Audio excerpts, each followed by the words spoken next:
Exit poll का जो अनुमान है उसके मुताबिक गुजरात में भले ही नतीजे बीजेपी के पक्ष में नजर आ रहे हैं, लेकिन राहुल गांधी के लिए ये कई मायनों में बेहद अहम है, क्योंकि माना जा रहा है कि राहुल के लिए इस हार में भी एक जीत छिपी है। पहली बात यह है कि गुजरात में पूरे चुनाव के दौरान वो फोकस रहे। कई बार ऐसा नजर आया कि वो एजेंडा सेट कर रहे थे और बीजेपी उसका जवाब दे रही थी। दूसरी बात यह कि राहुल ने गुजरात में जातीय समीकरण को साधने की पूरी कोशिश की, इसके लिए वो मंदिर मंदिर घूमे। और तीसरी अहम बात यह कि गुजरात में चुनाव प्रचार के दौरान ही राहुल को कांग्रेस की कमान मिली, यानी बतौर कांग्रेस अध्यक्ष ये उनका पहला चुनाव था जो आगे उनका सियासी कैरियर और कद तय करेगा। और जो 5 पॉइंट बताए हैं, राहुल गांधी ने कंसिस्टेंसी रखी, राहुल गांधी ने कई बार एजेंडा सेट किया, राहुल ने मंदिर मंदिर जाकर स्ट्रैटेजी बदलने की कोशिश की, राहुल पूरे चुनाव के दौरान सीरियस और डेडिकेटेड रहे और उन्होंने जटिल कास्ट इक्वेशंस साधने की कोशिश की। अब आपको बताएं कि नरेंद्र मोदी कई मायनों में कैसे आगे रहे और राहुल कैसे पीछे। नरेंद्र मोदी ने 10 दिनों में 34 रैलियां की, लेकिन राहुल गांधी ने 14 दिन में 20 रैलियां की, 28,119 किलोमीटर। हालांकि राहुल गांधी ने 20 रैली की, लेकिन कई सारे फोरम पे उन्होंने बोला भी और कई सारी नुक्कड़ सभाएं भी की। तो एक मायने में कहा जाए तो इस बार बदले बदले से सरकार नजर आए तो राहुल गांधी काफी हद तक बदले बदले नजर आए इन चुनाव में, और ये उनके लिए एक बहुत पॉजिटिव और टर्निंग पॉइंट होगा। क्या राहुल जी, आपको लगता है कि इस जीत में भी, इस हार में भी राहुल गांधी की जीत छुपी थी? और हार कर जीतने वाले को क्या कहते हैं हम सबको पता है, बाजीगर कहते हैं उसको। ये बड़ा फेमस डायलॉग है। अब ये निर्भर करता है कि आप उनकी हार किसको मानते हैं, क्योंकि जो आप हार तो उसको मानेंगे कि जो जीता वही सिकंदर। जो आपको नहीं, मैं वो नहीं कह रहा हूं। जो इसमें निश्चित रूप से राहुल गांधी बदले हुए नजर आए, उनकी छवि बदली। जो मेरी नजर में हुआ वो ये कि वो एक टिकाऊ और जमकर लड़ने वाले योद्धा, राजनीतिक योद्धा के रूप में और सेनापति के रूप में उभरे। निश्चित रूप से उन्होंने जब जमीन पर उतर के मेहनत की, उन्होंने तो क्या आप राहुल गांधी की सफलता नहीं मानते, जो 14 साल से ये नहीं साबित कर पाए? वो जो 14 साल से शायद ये नहीं साबित कर पाए सर कि वो पॉलिटिशियन है या वो एक नॉन सीरियस एक्टर। मैं उस पर आ रहा हूं दीपक जी। 13-14 साल में जो इस स्थिति पर पहुंचे, जिसको उच्चतम अवसर मिला हो, उच्चतम सुविधाएं और बिल्कुल पूरा का पूरा मंच, प्रधानमंत्रित्व एक तरह से जिसको तशरीह में रखकर उसके सामने रहा हो, मिला हो, उसको अगर इतना समय लगता है परिपक्व होने में, ऐसी बुनियादी गुण और कौशल साधने में जो बहुत सारे लोग आप देखते हैं कि वो जन्मजात उनमें होता है, तो ये स्वागत योग्य है। अगर देश को एक अच्छा विपक्षी नेता मिलता है केंद्र के स्तर पर, तो ये लोकतंत्र के लिए अच्छा है। लेकिन आप राहुल गांधी की अगर बात करेंगे तो इसमें जीत नहीं है। मैं इसको कहूंगा कि वो परिपक्व हुए, वो एक परिपक्व, टिकाऊ, जुझारू नेता के रूप में सामने आए, यानी उनके लिए संभावनाएं बढ़ी हैं। उन्होंने ये सिद्ध किया है कि वो, उनको खारिज नहीं किया जा सकता और वो अब जम के रहेंगे और राजनीति करेंगे। शकील भाई, मेरे को तो आज अजीब अजीब से गाने याद आ रहे हैं आपके बयान सुन के। मेरे को तो आज आशिकी का वो भी गाना आ गया, धीरे धीरे से मेरी जिंदगी में आना। राहुल गांधी ने सब काम भी धीरे धीरे से किया।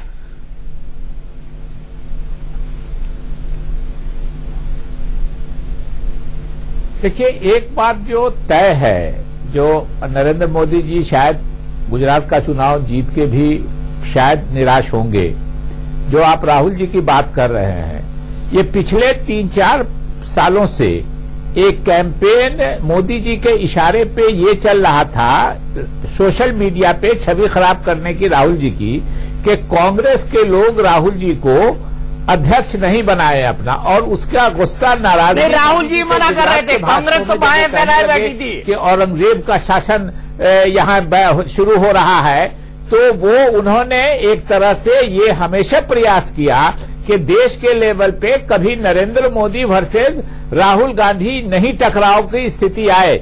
लेकिन मोदी जी के लाख कोशिश करने के बाद भी कांग्रेसी अपनी जगह से नहीं हिले और कांग्रेसियों ने सर्वसम्मति से राहुल जी को अपनी पार्टी का अध्यक्ष बनाया है, जिससे सबसे ज्यादा निराशा। और मैं आज नहीं बोल रहा हूं, आज से जिस दिन राहुल जी का नॉमिनेशन हुआ है उसी दिन मैंने ट्वीट किया है मोदी जी के भाषण के बाद कि सबसे ज्यादा राहुल जी के कांग्रेस अध्यक्ष बनने की जो नाराजगी है वो नरेंद्र मोदी जी की है, इसलिए कि वो कभी नहीं चाहते थे कि देश को ऑप्शन मिले राहुल गांधी ट्वीट करके राहुल जी को बधाई दी थी कि आपका सफल कार्यकाल नजर आएगा।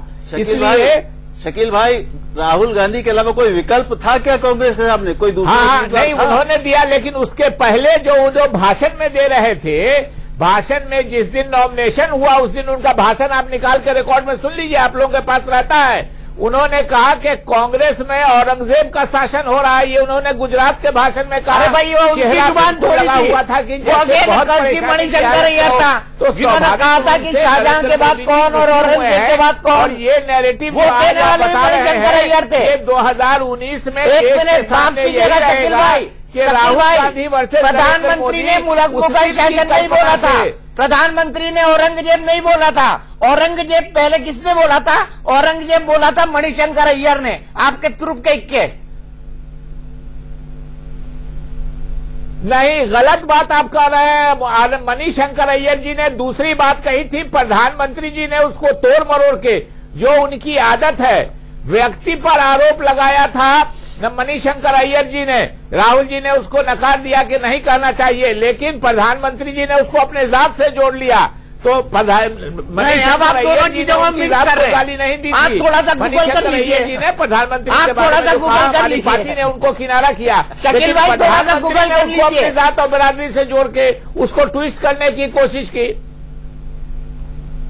हम गूगल क्या, हमारे सामने ही सामने है, गूगल करने की बात नहीं है, सब कुछ मेरे सामने हुआ है, इसलिए गूगल करने की बात नहीं है। जो सच्चाई है आप निकालिए अपना वीडियो, प्रधानमंत्री बोल रहे हैं कि कांग्रेस में औरंगजेब का शासन ये होगा, और आपके बीजेपी के जो प्रवक्ता थे तो आधा क्लिप काट के आधा ही क्लिप दिखला रहे थे मणिशंकर अय्यर का। ये सारे हिंदुस्तान ने देखा। कहिएगा तो प्रोग्राम के बाद आपको दोनों वीडियो हम भेज देंगे। मेरा ट्वीट पढ़ लीजिएगा, मेरा ट्वीट तो पब्लिक डोमेन में है, पढ़ लीजिए ट्वीट __ करके, मेरे साथ दोनों क्लिप है। क्या मणिशंकर अय्यर जी ने कहा और क्या बीजेपी के लोगों ने उसको ट्वीट किया, और प्रधानमंत्री जी ने क्या कहा, ये भी देख लीजिएगा। शहनवाज भाई, मैं तो राहुल गांधी के लिए कहने वाला था, बहुत देर कर दी मेहरबान आते आते, पर आपने भी कसम से यही काम किया। मैं आपसे माजरत चाहता हूं, मैं आपके साथ दिन में 1 घंटा। अरे ये शब्द मणिशंकर अय्यर से बढ़िया की काम है, आपसे माजरत चाहता हूं। नहीं, मैं माजरत उर्दू पे थोड़ी कांग्रेस की का पेटेंट है। मणिशंकर अय्यर ने यही बोला था, मणिशंकर अय्यर ने यही बोला था कि अगर मेरी बात का गलत ट्रांसलेशन निकाला गया तो मैं आपसे माजरत चाहता हूं, और उन्होंने कहा कि मेरी हिंदी ठीक नहीं है। मैं बढ़िया उर्दू मेरी बोल रहे हिंदी थे। भी अच्छी है, उर्दू भी अच्छी है साहब। मैं कह रहा हूं, मैं एक शकील भाई यहाँ हैं, वहां मीम अफजल भाई थे, और एक सवाल ऐसा किया जो एक चैनल पर मैं था, उसका जवाब दिए बिना उनके सवाल को शर्मिंदा नहीं करना चाहता था, इसलिए मुझे देर हो गई, लेकिन ज्यादा देर नहीं हुई है। शकील साहब यहाँ बैठे हैं, मुझे लग रहा है आज शकील साहब जिस तरह के आज भारतीय जनता पार्टी के एग्जिट पोल में सफलता मिल रही है, तो शकील साहब को लेट होना चाहिए था, लेकिन मैं लेट हो गया, इसके लिए मैं आपसे माफी चाहता हूं। लेकिन मैं कह रहा हूं, सारे एग्जिट पोल कह रहे हैं कि भारतीय जनता पार्टी जबरदस्त जीत दर्ज कर रही है। गुजरात के लोगों ने कांग्रेस को जवाब दे दिया है, गुजरात के लोगों ने मणिशंकर अय्यर जी को जवाब दे दिया है। इस तरह से गुजरात के लाल का अपमान किया गया, उसका जवाब गुजरात की जनता ने वोट के जरिए दे दिया है। हम अभी भी उम्मीद करते हैं कि 150 से ज्यादा सीट हम जीतेंगे, और 18 तारीख को जब भारतीय जनता पार्टी जीतेगी तो शकील भाई को जरूर मिठाई खिलाएंगे।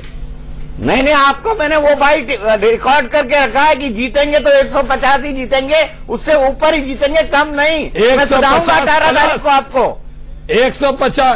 सर, मैं अभी भी, मैं जो बयान मैंने दिन में दिया, एग्जिट पोल करीब 135-37 तक दिखा रहे हैं, तो मैं अपने बयान पर अभी भी कायम हूं। शाम में और फिर रिकॉर्ड कर सकते हैं, 150 प्लस 150 प्लस सीट जीतेंगे। अच्छा, गुजरात की टाइम लेकर 9:40 मिनट रिकॉर्ड करो, 9:40 मिनट टाइम लिखो और शहनवाज भाई का बयान रिकॉर्ड करो। और शकील भाई को जरूर बुलाइएगा उस वक्त। नहीं, शकील भाई को जरूर बुलाऊंगा। शकील भाई अभी तक कर दीजिए, जवाब दीजिए आप।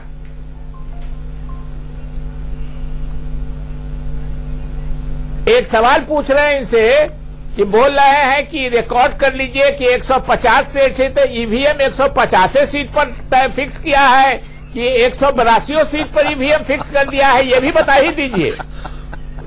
इनकी आवाज कम आ रही है दीपक जी, इनका सवाल दोहराइए। और सुन लीजिए, आप ही कह रहे थे कि आपने कहा 150 सीट पर ईवीएम और थोड़ी देर पहले आप नाम सुन के बिगड़ जाइएगा। मुख्तार अब्बास नकवी साहब हम लोग मेरे साथ थे एक डिबेट में, बिगड़िएगा नहीं मुख्तार अब्बास नकवी साहब के बारे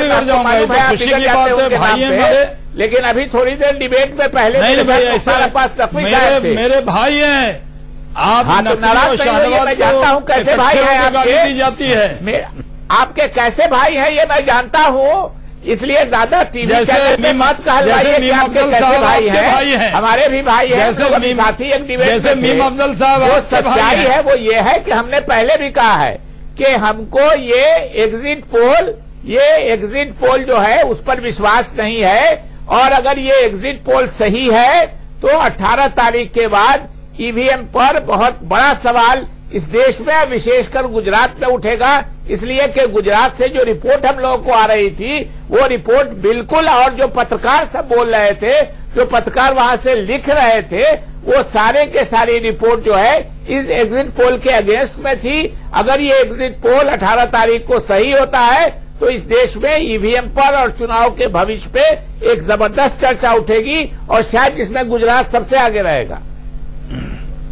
मानते हैं शाहनवाज भाई? कांग्रेस की आदत है, आप हार रहे हैं तो आप देखिए, आप चुनाव हारने वाले हैं तो अपने ऊपर जिम्मेदारी लीजिए, लड़िए तो कैप्टन को अपने ऊपर जिम्मेदारी लेनी चाहिए। नरसिम्हा राव आप ही जीतेंगे तो राहुल गांधी, और हार जाएंगे तो ईवीएम। अडवाणी जी ने उस पर फॉरवर्ड लिखा है, जीतेंगे तो राहुल गांधी, आपको याद है ना? जीवीएल नरसिम्हा राव जी ने लिखा था, याद है ना? ईवीएम और आपको याद है ना? याद है या नहीं सरफराज भाई? वो बताइए शाहनवाज भाई, ये बताइए कि आपको याद है कि नहीं? नरसिम्हा राव भी अभी हमारे साथ, नरसिम्हा राव जी एक डिबेट में थे मेरे साथ, मैंने पूछा तो उन्होंने कहा कि मेरी वजह से वीवीपैट लगा है। वो तो नरसिम्हा राव ने अभी कह रहे थे कि हाँ गड़बड़ है, लेकिन मेरी वजह से वीवीपैट लगा।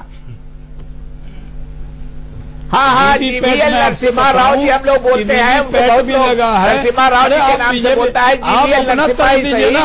वो अभी मेरे साथ डिबेट में थे, कह रहे थे कि हमने किताब लिखी है उस पर, अडवाणी जी ने उसकी प्रस्तावना लिखी है और मेरी वजह से वीवीपैट लगा है, नहीं तो गड़बड़ था। मेरी गुजारिश है कि आप सीधी बात कहिए। क्या नहीं, अभी हमारे साथ डिबेट में थे, जैसे हम कभी आपकी तारीफ करते हैं, क्यों नहीं? शाहनवाज भाई बहुत गंभीर, बहुत शांत अच्छे आदमी हैं, तो हम आपके प्रवक्ता नहीं बनते हैं। कभी कभी आपकी शालीनता की हम तारीफ कर देते हैं। नहीं, हम तो बराबर आपकी तारीफ करते हैं, आप कभी कभी करते हैं। अच्छा करते हैं दोनों। चलिए, आप दोनों बहुत अच्छा करते हैं, और मैं ये चाहता हूँ कि हम कभी कभी करते हैं, लेकिन हम भी करते हैं। मैं चाहता हूँ आप दोनों मोटरसाइकिल पर बैठे और वो गाना गाए, ये दोस्ती हम नहीं छोड़ेंगे। बड़ा मजा आएगा। बड़े हैं, हम इनकी बहुत इज्जत करते हैं, लेकिन ये सही है कि ये जो चुनाव है, इस चुनाव में 18 तारीख को हमारी सीट 150 प्लस आएगी।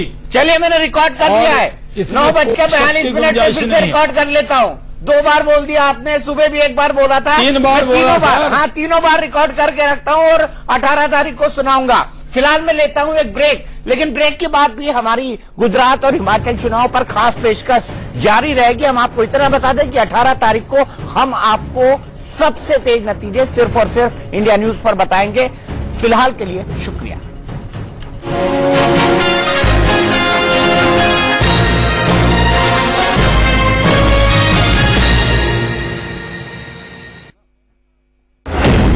अठारह दिसंबर, 33 जिले, 33 रिपोर्टर।